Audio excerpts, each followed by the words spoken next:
Hey, what is going on, everybody? Boilon here, and welcome to Heroes of Middle-earth. Yes, this is the Lord of the Rings Hero Collector game that I did a video on a couple of months ago, and we're back for round 2. So, I've decided to do an update for this one because I'm still sort of playing it. Now, I mean, I don't spend a lot of time on this every single day because there's frankly just not a lot to do.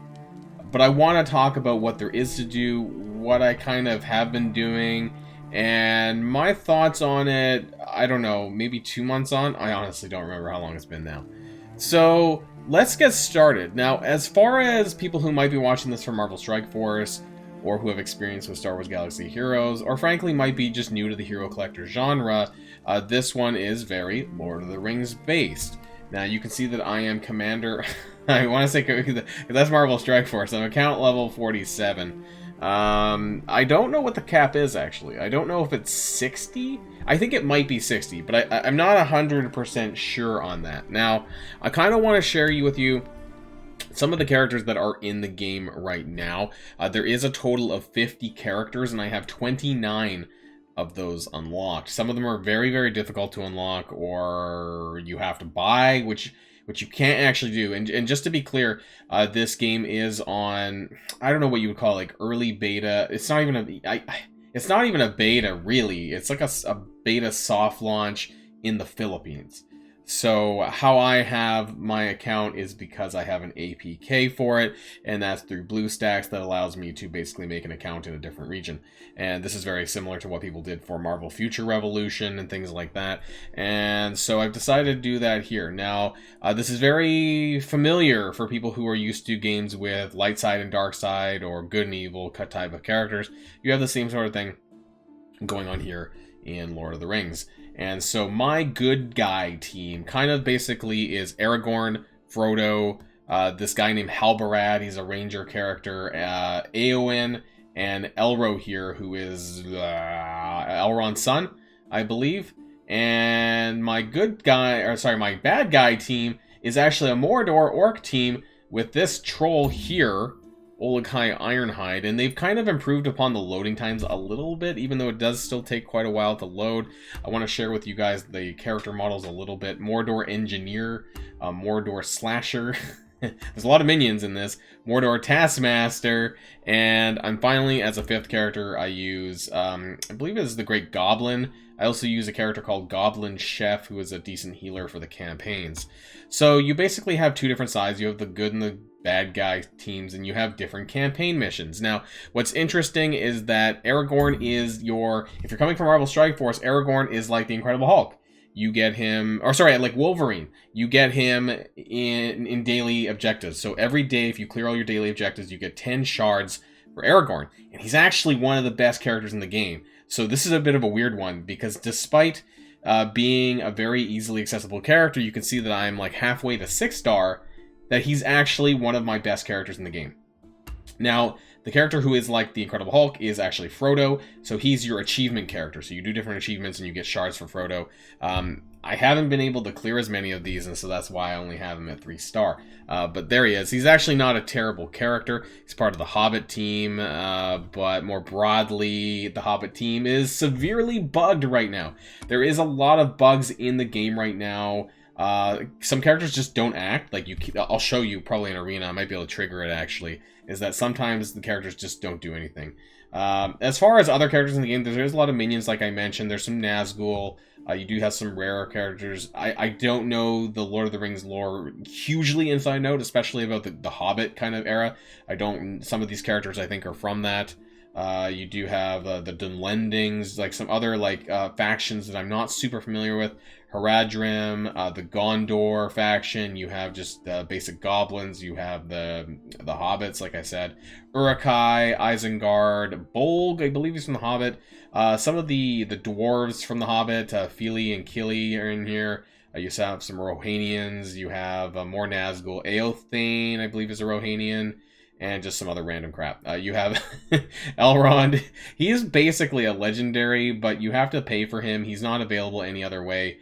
And you have Aomir down here as well. So there's currently 50 characters available. I imagine if this game does global launch that there will be more, but that's all there is at this point. And I have just over half of them unlocked. And you can see that there's some of these sort of offers, I suppose, as well. So if you click on the objectives button, looks very similar to most other games. I did clear a few of them already, so there's some guild battles. We'll talk about that. An auto-win thing. The special chest. Now, this is like your basic orb in Marvel Strike Force. You get one of these every 4 hours. You can open one of them right now just to clear the objective. And you get like a little bit of money. You get a little bit of items. And you get 2 shards for a character every 4 hours. So you save 1,000 gold. 2 armor essences. These are like catalysts in Marvel Strike Force. And 2 shards for Bolg's bodyguard, okay? And this is every 4 hours, so that's not too bad. One of the biggest complaints of this game was that there was a lot of loading in between each different windows. They did clean this up a little bit. It's a little bit faster than it used to be. It was a lot slower than it was before. You do have the light campaigns, the shadow campaigns, arena battles, and then like some training objectives and challenges. Now, my biggest gripe, we're going to start here, is that the challenges are too hard. They're just far too hard. So I am like almost a level 50 account, and I can barely get past the first couple of challenges. And there's a total of 6. And you need characters just really, really high powered in order to beat this. It says recommended 12,000 power. This is for the team, which is essentially for 5 characters. I guess that's just about 2,500 power per character, and it's quite a bit. If you click on it, what do I have? Like nothing, like 1,000 power characters, some 800s, and it would take too much resources to get all of them up to like to clear that tier 3. It's just crazy. And most of them I'm in the same position. Some of them I can't even clear the second tier. I got a 2-star on this tier 2. On this one, because it requires dagger characters, treasure trove. This is really important, by the way. This is all light characters, and this gives you gold. This is like super, super important. Gold is like a huge crunch in this game, to be honest. And then a lot of the other ones I just don't have. This one I don't even have a tier 2. Requires bow and spear characters. The abilities, I have cleared 3 somehow, because that's most of the characters: attacker, support, and tank. And then the experience one is shadow. I got a 2-star on tier 2. So it's just, you know, and actually this is crazy because it says recommended power 6,000. I believe I have a 10,000, almost 9,000, and I can't even do this. It's just crazy. The difficulty curve is very high for the challenges, and I think and I hope that when this global launches, if it does, that they bring this down. Now, as far as the light and shadow campaigns, this is pretty self-explanatory. You can see it here. My head's in the way, but you can see that there's a total of, that's how many stars for all the levels across both the light campaign and the shadow campaign. I talked about this in my first video a little bit. There are 5 chapters in total. I'm in standard 5-2. There is purple gear, so I wasn't sure about that, but that makes me think that level 60 might be the maximum. I don't have any characters that require purple gear yet. There's 5 chapters here, 5 hard chapters. The hard chapter unlocks when you beat the regular chapter. And you can find some characters and gear and stuff on the different campaigns like you would. And sometimes it bugs out and I can't even actually escape. I have to hit the escape button in order to actually leave the window. That's still a bit of an issue because you can see that the arrows disappeared before. Shadow campaign, same thing. There's 5 of them and 5 hard chapters, which I haven't really progressed as far yet. And you can see the arrow disappear, so I have to hit the escape button. And then finally, there's 2 other game modes, Arena and Guilds. Now, what's unfortunate is that there's not a lot of reason to be in a guild right now, other than to do these, what they call guild battles. Now, there are more campaigns related to being a guild. Now, my guild, Boilon's Army, is probably kind of dead right now because a lot of people stopped playing. There's 6 people. I don't think there's been any other... Oh, wait, we'll approve these people. I don't even know if they're playing. Yeah, I don't know why I am either, but, you know, it's okay. It's not a terrible game, and it doesn't actually take a lot of my time in order to do it. I can clear everything, all my daily stuff, in like less than 20 minutes, really, other than having to wait for a second arena battle. But the guild battles, so this is where you would be able to use a 6th member. You know what, and because I don't have any energy, let's just refresh, and you know, it doesn't really matter. So these are campaign battles. You can use both light side and dark side characters, and you can use a guild ally character as well. So this is someone that you put up as your account as like your character, and they can use your character to help for the battle. The only problem is that this is like a one-time thing, right? So once you 3-star the mission, you don't need to come back to it, really. And so there's only 4 chapters of these guild battles that I'm aware of, because you can open it up here, and that's all there is. Otherwise, this is where you farm a lot of your characters. Almost every other node has a character on it, and so this is where I do like the largest bulk of my character shard farming is through this. And it costs 100 gems or crystals or whatever in order to do a refresh, which is more than the campaign energy, which is 50 for 120. But you get a little bit more resources from doing it this way. So just wanted to let you know about that one. But there are no guild raids. There's no raids in Lord of the Rings yet, and I don't know when this will come or if they'll bring this to the game.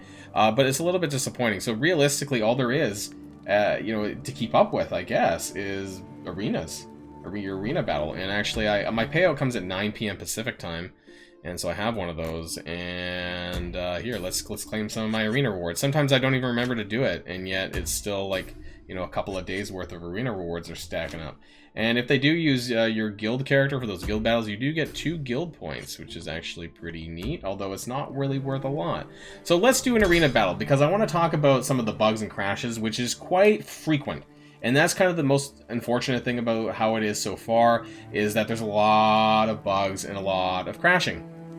And specifically, it's certain characters. Right now, it's the Hobbit characters. You can see some of them here. I might be able to trigger a crash here. And certain dwarf characters, I believe, as well. Basically, what I mean is that they just don't act, and then that can cause crashing with the game. I know specifically this is Pippin, and he does cause crashing. I know that for a fact, so we're going to go in just to see if we can do that. This is my arena team. It's a little bit mixed. I have 3 Mordor characters with Frodo and Aragorn. That's sort of my best arrangement of characters with a total squad power of just over 10,000. And so aside from that, you know, I just go in, log in every day. I kind of do my daily objectives. I do 2 arena battles. I do my guild battles, and I call it a day. It really doesn't take too long to do it at this point, but I really hope that they still decide to not only just fix all the bugs that are in the game right now, and like I said, the loading time is still pretty bad, and I hope that they bring in some new content, like some guild raids, because right now there really isn't a lot of reason to actually be in a guild just to do those guild battles for the first time. And so take a look at Pippin's turn bar here, basically, because we're going to we can turn the camera a little bit here. I'm not going to attack him specifically, and I will say that the animations actually aren't as bad as people claimed it to be. The graphics are a little bit better, especially if you're playing on better devices. So I'm going to put it on 2x speed though, so you can kind of see it a little bit. They do kind of have this traditional, like, go up attack and then come back to your spot. That takes a little bit of time. If you notice there that Pippin never took his turn. He skipped it, and the reason for that is because he's bugged. Some characters are just flat out bugged. And there are some cutscenes for some characters, but not all of them anyways. It really depends here. So I have, like, the engineer chucks bombs and stuff like that. And there we go, like Halbarad, he does like a team-up attack. I've kind of mentioned this before on my first video for this. And the troll has like a cool charge we'll get to as well. And so we have here, there we go, we have Frodo, he puts on the 1 ring, he goes into stealth, attacks, and then he does have stealth for a turn. And I can do the exact same thing. And we're stuck behind Halbarad, we do the same thing, put on the ring, do some damage, it does some piercing, line hits harder, and then we're gonna kill him. I was trying to get to Aragorn because Aragorn is actually one of the strongest characters, but sometimes what happens, and if you put this onto auto, yeah, he does have like this cutscene thing here, cutscene attack. Ha ha ha! It's a triple attack.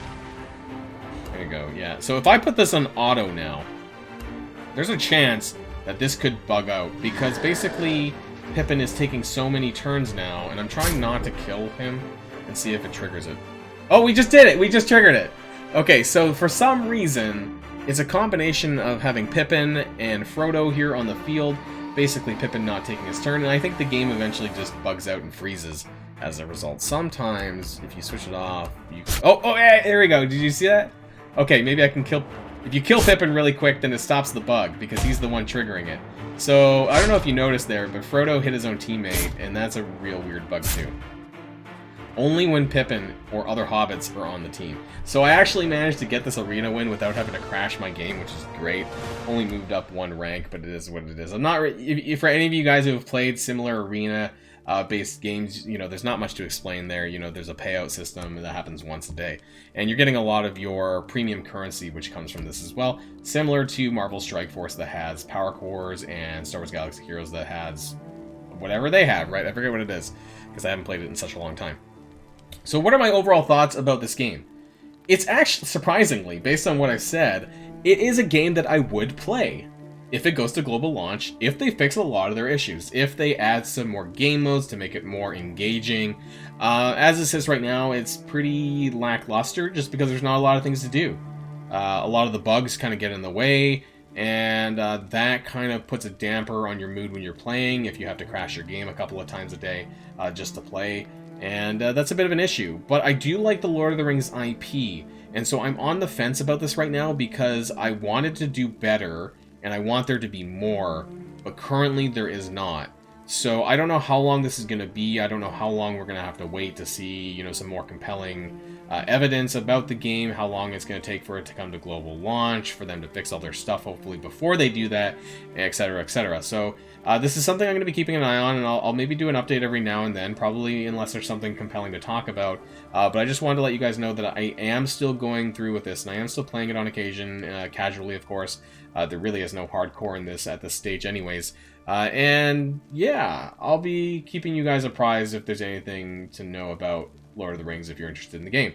So, that's the end of this video, and of course, until next time, stay safe and healthy, and I'll see you all later. Boilon signing out.